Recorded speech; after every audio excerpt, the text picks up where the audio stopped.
በሰማይም ሰልፍ ሆነ ኦኬ በሰማይ ሰልፍ ሆነ እሺ ሚካኤል እና መላእክቱም ዘንዶን ተዋጉ አየ ተዋጊ ነው በጣም ምን ወደው ተወዳጁ ነው መልአክ ቅዱስ ሚካኤል ተዋጊ ነው ሲዋጋ የሚዋጋው ማን ነው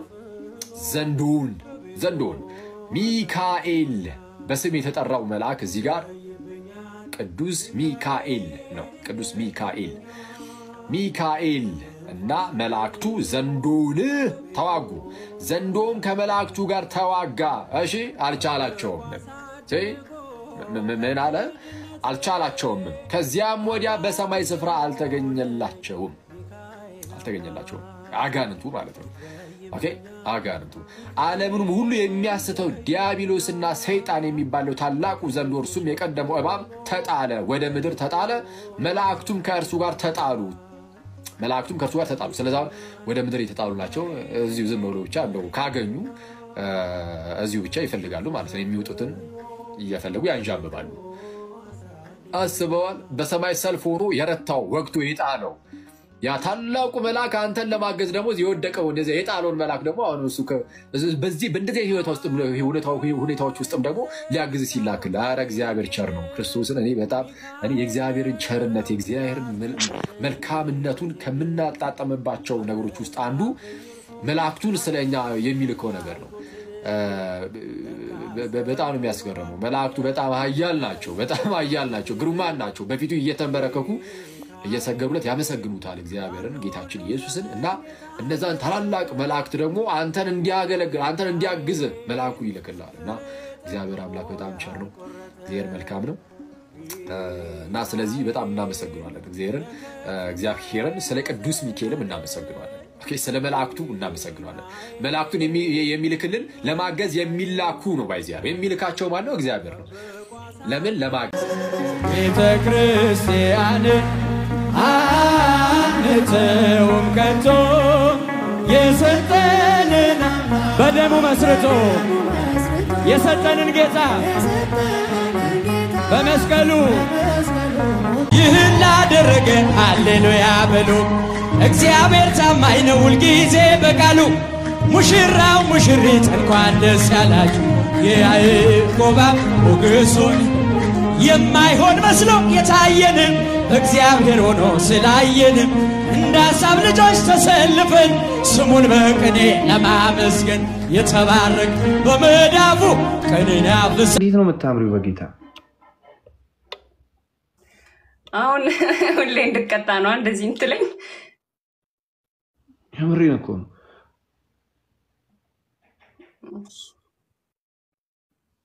ይሁን የባሰ አሳስተም ለምን ነው ቤተክርስቲያን እንደዚህ ለበሱ የምትሉ ይሄ የባሰ አሳስተም ቤተሰብ ያው አለ ክሱሪስ ዲ ያ የረበስማ ግን አያችሁ ስታዩ ግን ሌላ ነገር አይደለም የምታሰቡት እንትን ልዩነቱ ገባኝ አያሳስተም ይሄኛው ቁም ነገር ነው የሚያሳስበው ቁም ነገር ቁጠባ ነው የሚያስጀምረው ተላለ ፈለገንዳ ነው አንዴ ይሄንን ቪዲዮ አይተን እንመለስ ስምሽን ቀይረዋለሁ ዛሬ አሜን አልፈልግ የማርያም ህይወት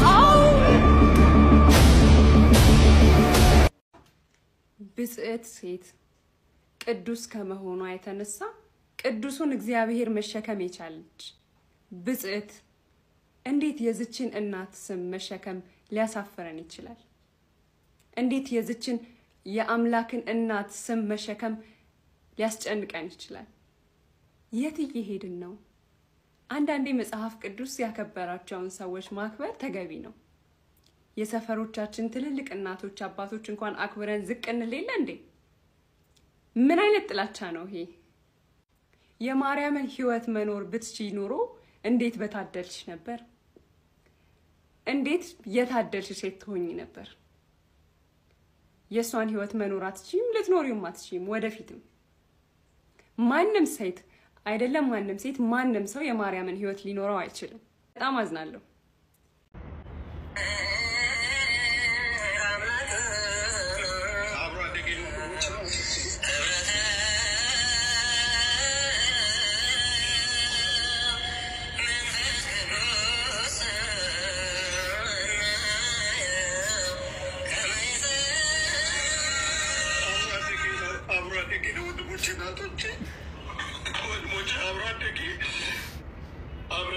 ቀን አንድ ቀን ድቁን የተቀበልን አብረን የቀደስን አብሮ አፈር ፋይቶ ያደገ በአንድ ወንዝ ላይ ያደግን አበበ ጉልላት ይባላል።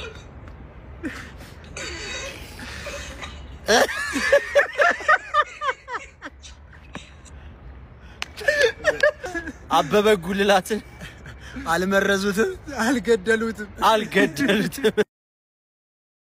ገና ስል ከሰማይ ኮከብ ይመራኛል፣ የፍቅር ማዛ ልቤን ይጥራኛል።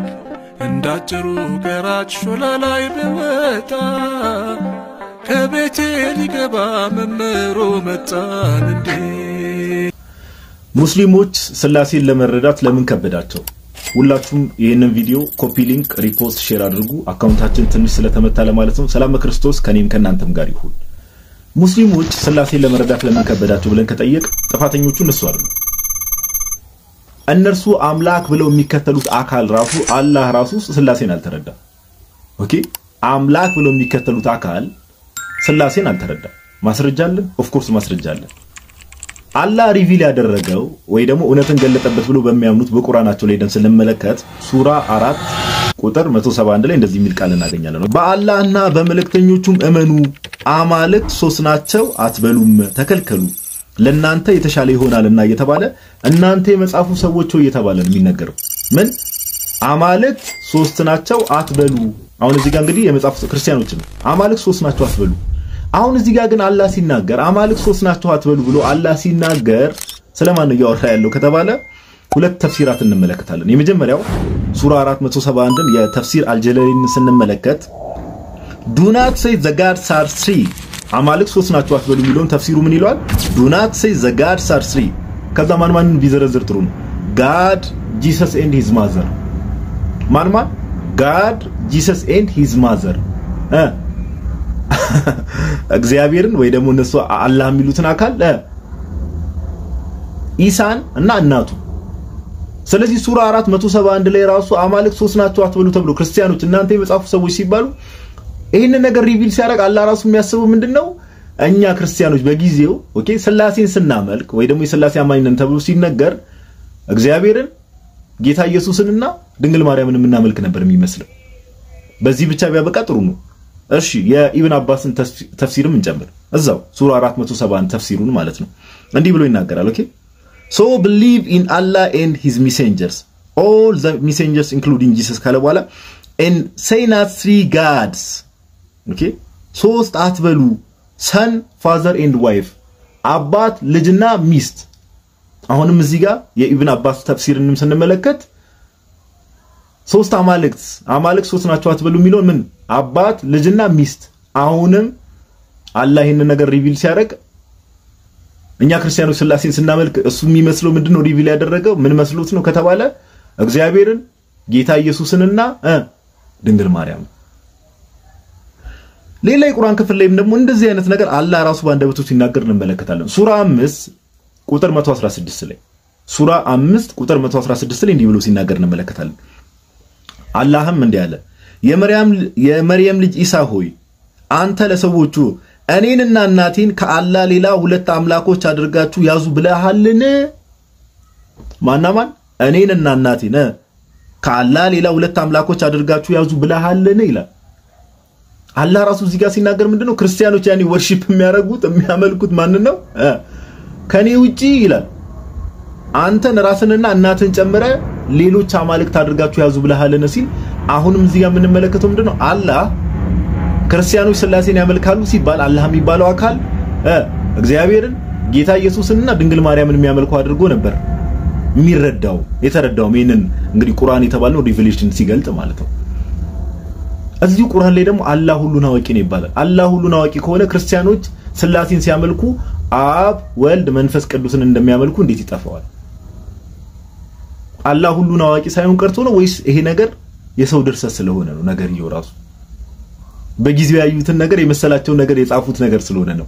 ሪቪሌሽኑ ራሱ ከሰማይ እንዳልመጣ ባይዘው አንዱ ማረጋገጫ ይሄ ነው። ተላማ ክርስቶስ ከኔ ምን መሰላችሁ? አዎ ለፍርድ መቅረብ አለበት። ፍትህ ካለ ዳኝነት ካለ ህግ ካለ ቤተክርስቲያንን በዚህ ደረጃ አዋርዷል፣ ተሳድቧል፣ ንቋል። እኔ በዘመኔ የኢትዮጵያ ኦርቶዶክስ ተዋሕዶ ቤተክርስቲያን በዚህ ልክ የሰደባት ያዋረዳት አካል የለም። የቃል ኪዳኑን ታቦት እንደፈለገ ሲያንቋሽሽ ሲሳደብ ነበረ። ሊቃውንቶቻችንን ሲያዋርድ ስብዕናቸውን ዝቅ አድርጎ ሲናገር ነበረ። ይሄን ሁሉ ያደረገ ሰው አይኑን አፍጥጦ ደረቱን ገልብጦ በአደባባይ ኢትዮጵያ ገብቻለሁ ካለ ምን ተማምኑ ነው? ማን ነው አይዞ ያለው? ግዴለምና ያለው ማን ነው? ተደብቆ አልገባም፣ ተሸፍኖ አልገባም። ሰው አየኝ አላየኝ ብሎ አይደለም የገባው፣ በአደባባይ ነው፣ በቪዲዮ ነው ያየነው። ስለዚህ ምን ቢተማመን ነው? ኦርቶዶክሳውያን እኛ ከዚህ በላይ እኮ ደርሶብናል።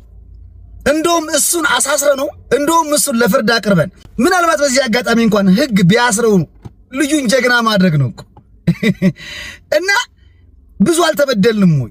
ብዙ ድምጾቻችንን አልተነጠቅንም ወይ? ካህናትን አላጣንም? ዲያቆናትን አላጣንም? ስንት መከራ ግፍ አልደረሰብንም ወገኖቼ? ትዝታው ቤተክርስቲያንን ካደረጋት በላይ አልሆነችም እቺ ቤተክርስቲያን። ለማን ነው ምንጮ? ለማን ነው አቤት የምንለው? ማን ነው የሚሰማንኛል? ስለዚህ ትዝታው ዝም ብሎ የሚመጣ ሞኝ አይደለም። ከግራ ከቀኝ ነገሮቹን አመዛዝኖ ግዴለምን አባክ የሆነውን ነገር እናየዋለን ማንንም አይነካም ምናምን ሳይባል ዝም ብሎ አይመጣም።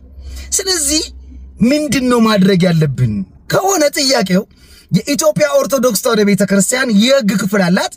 የሕግ ክፍሉ ይሄንን በምን አቅጣጫ መሄድ እንዳለበት ያውቃል። ስለዚህ የሕግ ክፍሉን እንጠብቃለን። ግን ግዴላችሁም ለእግዚአብሔር አሳልፈን ብንሰጥ ይሻላል። የቤተክርስቲያን አምላክ ዋጋ የሚከፍል አምላክ ነው። ሁሉም የዘራውን ያጭዳል። የሚጠቅመን ግን ቤተክርስቲያን ልዕልናዋን፣ ክብሯን፣ ተሰሚነቷን፣ ኃያልነቷን የምታገኝበትን ሁኔታ ላይ ብንመካከር ነው የሚሻለን እንጂ አቶ ሳሙኤል ትዝታው ቤተክርስቲያንን ተሳድቧል፣ አዋርዷል። አዎ ቅዱሳንን፣ ጻድቃንን፣ ሰማዕታትን በማይገባቸው ልክ አዋርዷል። ሕግና ፍትህ ካለ ወደ ወይኔ ቤት ይወርዳል። ግን እንዲህ ቤተክርስቲያንን አዋርደው በቃል ኪዳኑ ታቦት ላይ አሹፈው የተያዙ ሰዎች ምን ያህል ቀን የታሰሩት? በምን ያክል ዋስ ነው የተፈቱት? ስለዚህ ይሄ የሚያደክም ጉንጭ አልፋ ነገር ነው የሚሆንብን። ለእግዚአብሔር አሳልፈን እንስጥ። እግዚአብሔር የበቀልና የብድራት አምላክ ነው። ለቤቱ የሚቀና አምላክ ነው። ስለዚህ እግዚአብሔር ፍርዱን ይስጥ ከማለት ውጪ ምንም ማድረግ አንችልም። ምክንያቱም እቺ ለአገር ብዙ የዋለች ቤተክርስቲያን አገርን ጠፍጥፋ የሰራች ኦርቶዶክስ ተዋሕዶ ቤተክርስቲያን አቅሟን ካጣች ድምጿን ከተነጠቀች ቆይታለች። የሰማይ አምላክ እግዚአብሔር ብቻ እሱ ፍርዱን ይስጥ። ሰውየው ሞተ ስትባል አሜን ናም ትላለ። አልገባቸው አለመግባቱን የምታየው ከጸለይኩላቸው በኋላ ጴንጤ አልሆንም ብለው ነው የሚሉት። ይሆናል አይሆንም። ጸልይ ድኛለሁ ብሎ ይመሰክራሉ፣ ተፈውሻለሁ ይላሉ። ጴንጤ ሳይሆን አይገባቸውም ትምህርቴ። ኃይሌን ግን አውቀውታል። ሰው አሚን አሚን ለማለት የሚመጣው ለምን ይመስላል? መካን ይወልዳል፣ ኤችአይቪ ይነቀላል የሚል ኃይል አይቷል።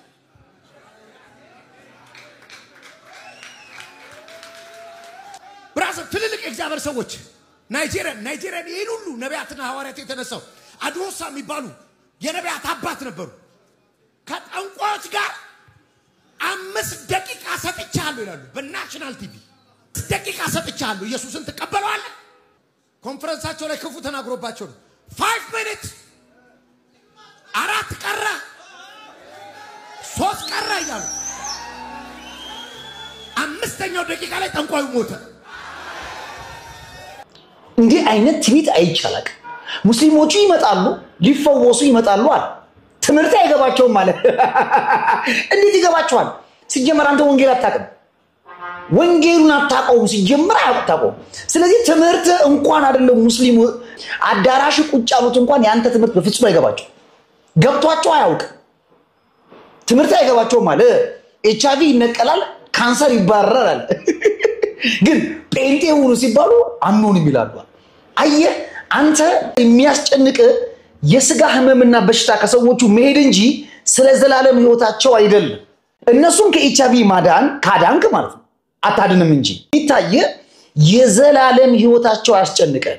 ከሞት በኋላ ስላለው ህይወታቸው ከመቃብር ጀርባ ስላለው ትንሳኤ ይመለከተ አንተ ከእመማቸው ይዳኑ እንጂ ኢየሱስን ይቀበሉ ወንጌልን ይረዱ የዘላለም ሕይወት ጉዳያቸው አይመለከተህም ማለት ምክንያቱም ትምህርት ስለማይገባቸው እንዴት አይነት ሞራል ቢኖር ነው እንዲህ አይነት ድፍረት ኖሮ መድረክ ላይ መተናገረው ትምህርት አይገባቸው ግን እኔ ላይ ያለው ኃይል ግን ጌታ እግዚአብሔር ወይ በስመ አብ ወልደ መንፈስ ቅዱስ አንተ ላይ ምን ኃይል ነው ያለው በጣም ያሳዝናል እዚህ አዳራሽ ቁጭ ብላችሁ አንድ ናይጄሪያዊ ታሪክ ቁጭ ብሎ ሲነግራችሁ ሰምታችሁ ከ5 ደቂቃ በኋላ ጌታ ኢየሱስን እንደግል አዳኝ አድርገህ ካልተቀበልክ አለው አለ ጠንቋዩን እኮ ማን ነው የሚለው የናይጄሪያ ነብይ ምን አድርጎት ኮንፈረንሱ ላይ መጥቶ ረብሾት ከዛስ በ5 ደቂቃ ውስጥ ጌታ ኢየሱስን እንደግል አዳኝ አድርገህ የማትቀበል ከሆነ ትሞታለህ አለ 4 ደቂቃ 3 ደቂቃ ሲኖ ሰውየው አልቀበልም አለ በሚገርም ሁኔታ የናይጄሪያው ነብይ ያንን ጠንቋይ ጌታ ኢየሱስን ስላልተቀበለ ገደለው ከዛስ አዳራሽ ውስጥ ያለው ጴንጤ ምን አለ አሜን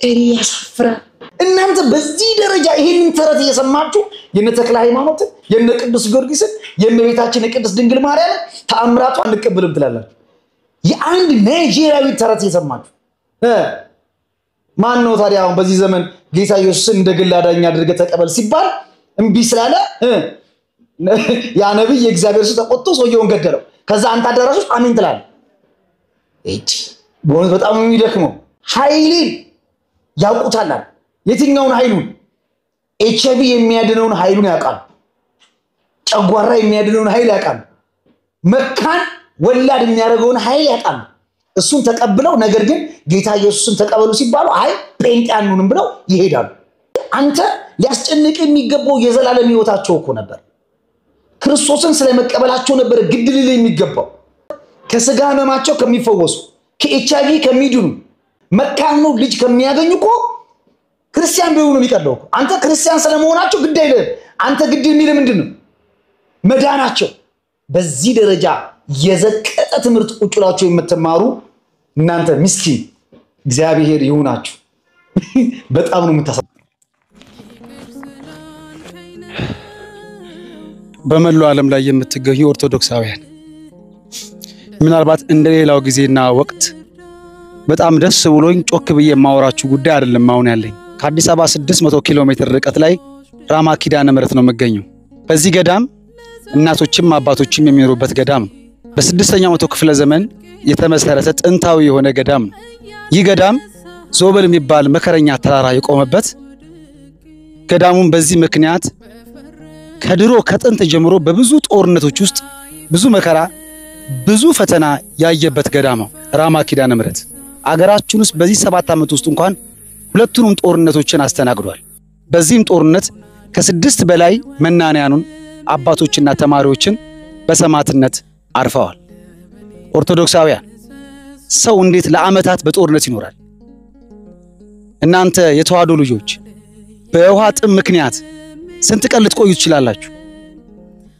እናንተ የኪዳነ ምሕረት ወዳጆች ብትታመሙ አደጋ ቢደርስባችሁ በመንገድ ጦት ህመማችሁን ታገሳችሁ ምን ያህል ጊዜ አልጋ ላይ ትተኛላችሁ በራማ ቅድስት ኪዳነ ምሕረት ያሉ መናንያን እናቶችና አባቶቻችን በዚህ የጦርነት ሰበብ ምክንያት ለዓመታት ብዙ መከራዎችን ተጋፍተዋል ብዙ ስቃዮችን አስተናግደዋል አያሌ የሚባሉ መናንያንም በጦርነት በምግብ ጦት በህመም በስቃይ በመንገድ ችግር ገዳሙን ትተው ሄደዋል የሚገርማችሁ ኦርቶዶክሳውያን እዚች ራማ ቅድስት ኪዳነ ምሕረት ከ400 በላይ የሚሆኑ የአብነት ተማሪዎች ይገኛሉ እነዚህ የአብነት ተማሪዎች የጥይት ድምጽ እየሰሙ ረሃቡን ታግሰው የውሃውን ጥም ችለውት እዚህ ቅድስት ራማ ኪዳነ ምሕረት ነገ ካህን ለመሆን ነገ መነኩሴ ለመሆን ነገ ጳጳስ ለመሆን ተግተው ይማራሉ በዚች በራማ ቅድስት ኪዳነ ምሕረት ገዳም ያሉ ተማሪዎች ድርጎ እንኳን በትክክል አያገኙ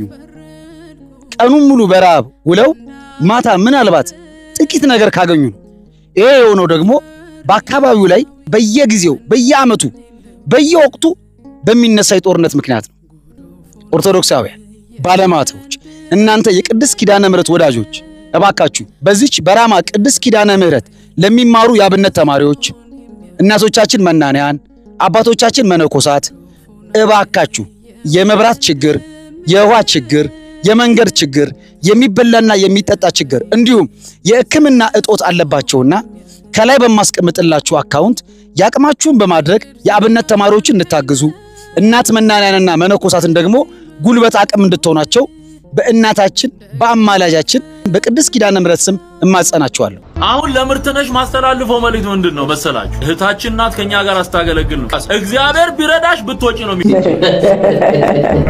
አልከዳሽም አልተወሽም ለዘላለም ቀኝ ትክዳኝ ከዚህ በላይ ኪዳን የለም። ሰው ከናቱ ከምቾቱ ጉያ ሸሽቶ መቼ ጠግባል ከሰው ሌማት በልቶ ማርማራለው ከንፈሬን ማርያም እላለሁ ዛሬም ማርማራለው ከንፈሬን ማርያም እላለሁ ዛሬም የልቤ ኮነሽ ደጓ ናቴ እመቤቴ የልቤ ኮነሽ ደጓ ናቴ። ዛሬ ጠቅላይ ቤተ ክህነት ተጠርቼ ሄጄ ነበርና እስከ ዛሬ በግሌ ሰጠው የነበረውን አገልግሎት ዛሬ ላይ ፍጻሜው እንደሆነ ተነግሮኛል። ኮሜንት ላይ ሁላችሁም 3 ጊዜ ፈለገ አቦ ፈለገ አቦ ፈለገ አቦ ብላችሁ ጻፉ። የቻላችሁ እንደባለፈው 50 ጊዜ ኮፒ ሊንክ አድርጉልኝ። ይህ አገልግሎት ከ3 ዓመት በፊት ሲጀመር ዛሬ ላይ የሚደርስ አይመስልም ነበር። ነገር ግን ፈጣሪኛ ደካሞቹን ተጠቅሞ በመላው ሀገራችን ለሚገኙ ከ130 በላይ ገጠር አብያተ ክርስቲያናት ድጋፍ አድርገናል። በዚህ አገልግሎት ውስጥ የሚታለፉ የማይመስሉ ከባድ ፈተናዎች እንዲሁም ከልክ ያለፉ ደስታዎች አይቻለሁ። የሰው ፊት ማየት፣ የትራንስፖርት በመጣት በየሀገሩ ማደር፣ ማረፊያ እየጠፋ ሰው ቤት እንዲሁም ቀብር ቤት ከዛም አልፎ በተደጋጋሚ ሜዳ ላይ አድሬ ያውቃለሁ። ዛሬ ልፋታችን የእናንተም ድጋፍ ሜዳ ላይ አልቀረም። አሁን ጠንካራ ተቋም መገንባት ችለናል። በዛሬው ዕለት በኢትዮጵያ ኦርቶዶክስ ተዋሕዶ ቤተክርስቲያን መንበረ ፓትርያርክ ጠቅላይ ቤተ ክህነት ጽሕፈት ቤት የማህበራት ምዝገባና ክትትል ቁጥጥር መምሪያ ቢሮ እውቅናና ፍቃድ አግኝተናል። እናም በሀገራችን ውስጥ በጣት ከሚቆጠሩ ከጠቅላይ ቤተ ክህነት ፍቃድ ካላቸው ማህበሮች መካከል ፈለገ አቦ ጠቅላላ መንፈሳዊ ማህበር በዛሬው ዕለት አንዱ ሆኗል። ይገኙናል። በዛሬ ግን ሰርተፊኬታችሁን እንሰጣለን ማለት ነው። ፈለገ አቦ ጠቅላላ ማህበር የምስክር ወረቀት ዛሬ ለኛ እጅግ በጣም ትልቅ ቀን ነው። የእውነት እግዚአብሔር ልፋታችንን ቆጥሮ ከትንሽ የጀመርነው አገልግሎት ዛሬ ጠቅላላ ማህበር ሆኖልናል። እጅግ በጣም ነው በእውነት ከልቤ ደስ ያለኝ። መድኃኒቴ ነሽ ወስኖሰ ከለላ ሆኝልኝ ወስኖሰ ጠላት እንዲሸሽ ወስኖሰ በእጆች ወስኖሰ ወስኖሰ ለያዕቆብ ዘምሮ ወስኖሰ ድሮ አሜን አሜን አሜን ኢየሱስ ያድናል። እንጥርጥር የለውም። ድሮ አታምንበትም ነበር እንዴ? አምንበታለሁ። ማመንና የግል አዳኝ አድርጎ መቀበሉ ልዩነት አለ። ያም ደግሞ በሃይማኖት አሁን ለምሳሌ በኦርቶዶክስ ሃይማኖት ድኛለሁ ብሎ የሚነግራ አንድ ሰው የለም። አለ አንተ መንግስተ ሰማያት ትገባለህ ብሎ የሚነግር የለም። እንደው በቸርነት እንደ ማናቸው ስማቸው በንጸድቅም ባንጸድቅም እያሉ ነው የሚነግሩ። በንጸድቅም ባንጸድቅም እውነት ነው። ኦርቶዶክስ ተዋህዶ ማርያምን ሆኜ ይቆጣል አይደለም። የእውነቴን ነው የምነግርህ። ብንጸድቅም ባንጸድቅም እንኳን ክርስቲያን ሆነን ክርስቲያን አላሉ ኦርቶዶክስ ነው ያሉት። ድንግል ማርያምን እንዴ ይሄ ምን ያጠራል? ኦርቶዶክስ ነው ያሉት። ብንጸድቅም ባንጸድቅም እንኳን ክርስቲያን ሆነን አረ ታፕ እያደረጋችሁ ቤተሰብ ሞቅ ያለ ጨዋታ ላይ ነው አይደለም። ብንጸድቅም ብንጸድቅም ባንጸድቅም እንኳን ክርስቲያን ሆነን ድንግል ማርያምን ነው ያሉት። ቁጭ ይሄንን ነው ቃል በቃል ኦርቶዶክስ ምናምን አለ። ብንጸድቅም ባንጸድቅም አረ ቪዲዮ ማን ነው ስማቸው? አንዴ ስማቸውን ጻፉ። አባ ገብረ ኪዳን አባቴ ተባረክልኝ። አንዴ ቆይ ማብራታ አንዴ ልቀይር። ቆይ አንዴ ማብራት ኧረ እንኳን ክርስቲያን ሆነ እንዴ ምን ትጠራጠራለህ እንዴ? አትጠራጠር። እሺ ቆይ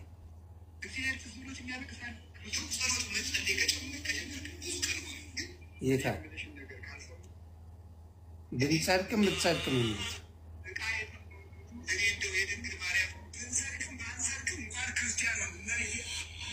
ብንጸድቅም ባንጸድቅም እንኳን ክርስቲያን ሆነን እመቤቴ እመቤቴ ያሉት እንጂ ጌታን አላሉም። አሁን ለምሳሌ እዚህ ጋር የጌታ ኢየሱስ ክርስቶስን ወንጌል እንዴት ነው ያነበብከው? የነ ጳውሎስን መልእክት እንዴት ነው የተረዳው? እስራኤል የሚባል አገርና ህዝብ እዚህ ፕላኔት ላይ ባይኖር ኢየሱስ ክርስቶስ አይመጣም። እደግመዋለሁ፣ በስተት የተናገርኩ እንዳይመስልህ። እስራኤል የሚባል አገርና ህዝብ እዚህ ፕላኔት ላይ ባይኖር ኢየሱስ ክርስቶስ አይመጣም። የኛ ቴዎሎጂ